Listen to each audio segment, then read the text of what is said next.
നിസ്കരിക്കുമ്പോഴാണ് ഏറ്റവും ഭംഗിയുള്ള ഡ്രസ്സ് ധരിക്കേണ്ടത്. പുരുഷന്മാര് വീട്ടിൽ നിസ്കരിക്കുമ്പോ ലുങ്കിയും ഉള്ളിലിടുന്ന ഒരു ബനിയനുണ്ട്. ദീർഘദൂര യാത്രക്കാരായ ലോറി ഡ്രൈവർമാരൊക്കെ ഇടുന്ന ഒരു ബനിയൻ. കാർഗിൽ യുദ്ധത്തിൽ വെടിയേറ്റ് 4 ദ്വാരങ്ങളൊക്കെ ഉണ്ടാവും അതിൽ.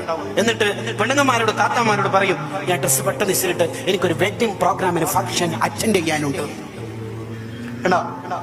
ഒരു കല്യാണത്തിന് വന്നിട്ട് നമ്മൾ പറയണത് ഒന്ന് വേഗിസിലിട്ട് അങ്ങ് തീർക്കട്ടെ.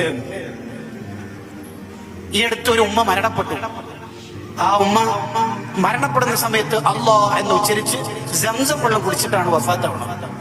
ആ പെണ്ണുങ്ങളെ കുറിച്ച് പ്രായമുള്ള ഉമ്മയാണ്. അന്വേഷിച്ചപ്പോൾ മരണരോഗത്തിൽ കിടക്കുന്ന എല്ലാ ദിവസവും 10 ജുസു ഖുർആൻ ഓതും. നടക്കാനൊന്നും കഴിയില്ല, പക്ഷെ ഓക്കിനോ ഓർമ്മക്കോ കുറവില്ല. ആ ഉമ്മക്ക് 3 or 4 നിസ്കാരക്കുപ്പായുണ്ട്.